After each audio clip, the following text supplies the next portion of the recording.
Hello there, Mad Mike here, and welcome back to the channel. And today we are going to take a look at Zack Snyder's Justice League. And when I say that, I mean we're going to take a look at the lead up to this film, because this film, or a four-part miniseries now, is coming out on HBO Max this Thursday. The early reviews are starting to come in for it. Nobody has dropped any spoilers or anything stupid like that, so no big news there. But there are a lot of people that are really liking it. From what I can see, there are some people that are kind of lukewarm and like, but there are a lot of people that are actually really liking this movie. And I kind of want to go over some things with this movie just to give people a recap before we wind up going into it, because I will try and watch it in its entirety when it's all out. And I don't remember if it's doing a staggered release schedule, if it's releasing all at once. I think it's releasing all at once, but I could be wrong. But regardless of that, I will be doing a review of it because I did see the theatrical cut of it in theaters at the time. So I'd be very curious to compare and contrast what I remember from the theatrical cut versus what we're going to see in this cut. Because again, this cut is 4 hours long. Now the other thing is I have heard is that apparently it feels a lot shorter than 4 hours, but that's, that depends on the person.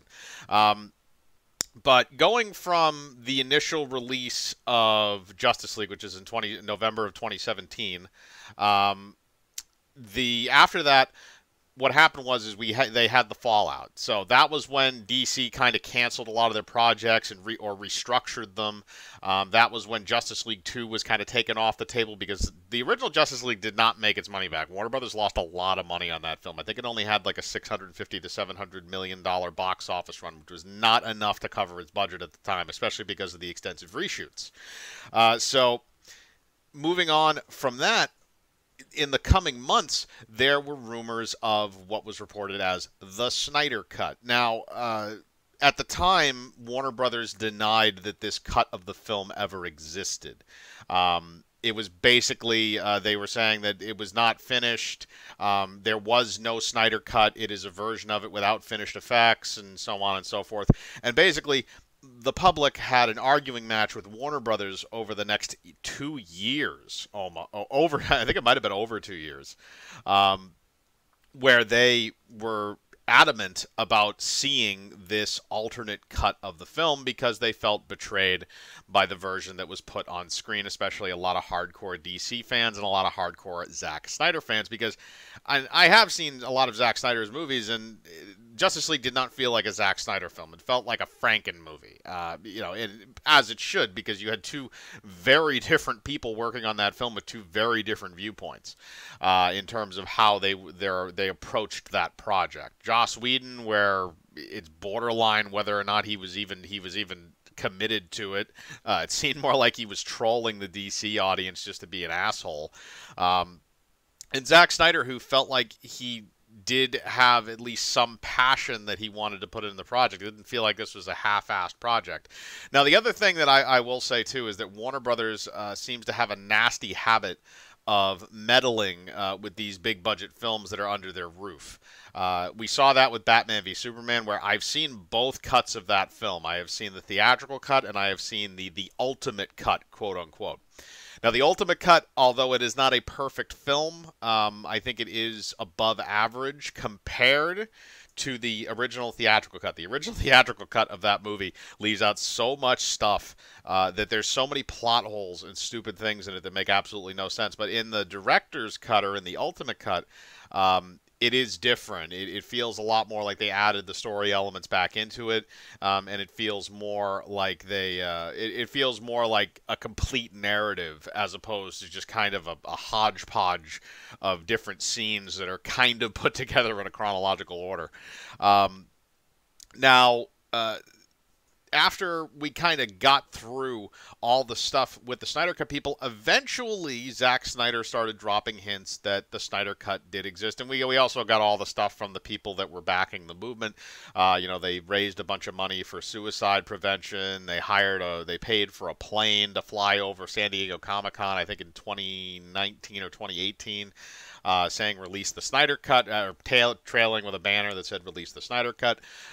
So there was a lot of things that his fan base did to bolster Warner Brothers to bring him back in to make this film. And after that point was then Warner Brothers' caving process, which I think started relatively early. I think they probably wound up contacting Zack Snyder and getting a deal worked out, but obviously he couldn't talk about that. He could only allude to it and bolster the people that were still pushing the movement. Because if the public saw that there was something being worked out, it may have lost steam. So I understand why it would have been beneficial for him to keep these deals under wraps in addition to the legality of the situation. So after that point, then you have this new development where Warner Brothers officially announces that they are going to release this thing. Zack Snyder has come back in for free to finish this movie, and Warner Brothers was willing to throw the extra 15 to 20 million at it to finish all the effects and to finalize all the shots from Snyder's original version, which expanded the film from a 2.5-hour movie, maybe closing in on 3 hours, I think, all the way to a 4-hour movie, or 4-hour miniseries in this case, with 4 one-hour episodes.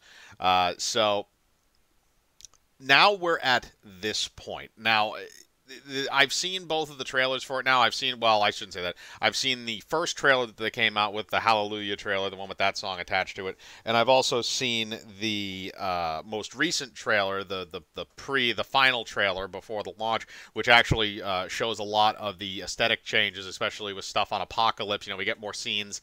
We get scenes on Apocalypse as opposed to just, mentions of it. They show a bit more footage of some of the stuff from the past, like the Green Lantern fighting with the Themyscirans and the Barbarians and stuff. We see a bunch of other stuff that kind of happens in those scenes. We're going to get Martian Manhunter in this in some way, shape, or form. The actor who's playing him has stated that he's going to have a bigger role in this, although it's not necessarily sure if he's going to be appearing in any other DC properties after this. The other rumor going around, too, is that, or I shouldn't say supposed rumor, it's kind of been confirmed at this point, that the movie does end on a somewhat of a cliffhanger, which I'm assuming is just, Darkseid is preparing to invade or getting his army ready or something like that to invade Earth because Steppenwolf got stopped by the Justice League.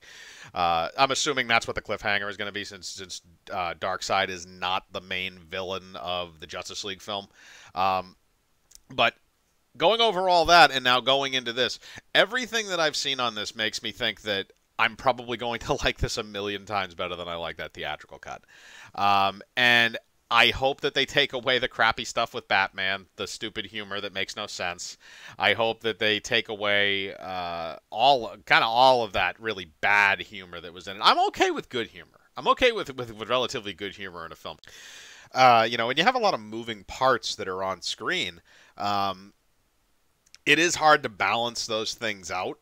So I understand why the movie is 4 hours, and I hope that those 4 hours are filled with some good entertainment, because I really do. I like it when when directors are allowed to show their entire vision, especially when the vision that we got in theaters, or the film that we got in theaters, was not contingent to what they were actually trying to do.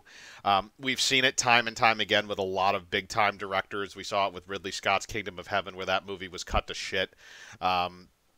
We saw it with stuff like Sergio Leone's Once Upon a Time in America. That movie was cut to crap. Actually, very similar situation with that, where that movie was cut down to like an hour and a half in theaters. It was something ridiculous, and the movie itself is like 4 hours. It's kind of a ridiculous cut down for a film that's that long, because you're cutting out whole plot lines and characters and everything like that. And that film is so good. I would put that movie on par with The Godfather in terms of quality and storytelling and all that stuff from Sergio Leone. And I think Ennio Morricone did the musical score for that as well as he would collaborated with Leone on the Dollars trilogy and Once Upon a Time in the West and that stuff. So I think he also did that movie, but I could be wrong. But it reminds me a lot of a situation like that, where a movie was cut down ridiculously when it was put in theaters, and now the director is getting a chance to actually show his creative vision. The only difference is I don't think we've ever had it done with a film that had this much of a budget. The original Justice League film, I'm fairly certain, had close to a $300 million budget, if not over, including the reshoots. So for a film that they dumped that much money into and did not get a solid return on their investment, it is kind of shocking that they even bothered to cave at this point. But those Snyder Cut people just would not back the fuck off, and they kept pressing, and they're finally going to get what they asked for. And hopefully it's good. I am actually pretty excited for this. I do want to watch it because I just want to see how good this is, and I want to see what his actual vision is. Because the thing is, Zack Snyder, because of Warner Brothers meddling on some of his previous films, like I mentioned before, with like Batman v Superman, it's going to be interesting to see that movie, because I might watch actually Batman v Superman before I watch Justice League, just to get kind of the backstory crap out of the way, and just kind of refresh it in my brain. But I'd be very interested to see if it's as drastic or more drastic than what happened to Batman v Superman. I think it's probably going to be more drastic, but my thoughts are I think it's probably going to be good. Like I said, I still need to watch it, but my early prediction is that it's probably going to be good, and I think it's probably going to vindicate Zack Snyder on his decisions for the DCEU, and I think that it's probably going to. I think that also in the past 6 months to a year, when Snyder's really been involved with this movement, I think that he's done a great job for just being kind to the people that watch his films, as opposed to a lot of other directors who like to attack their fans, especially if they say negative things about them. Snyder has always backed his fan base, which is a refreshing thing in today's Hollywood. A lot of directors will not do that. But those are just kind of my opinions on what I think I'm going to be looking for going into Justice League, the Snyder Cut. But I want to know what you think. Are you guys going to watch it? Are you not going to watch it? Do you like the new trailers? Do you like the new footage that you've seen so far? Are you excited to see the differences? Do you not care? Put your thoughts in the comments below. As usual, I like to read them. Hit the bell for notifications. Hit the like button. Subscribe. And remember, I live my life free of compromise. Do you?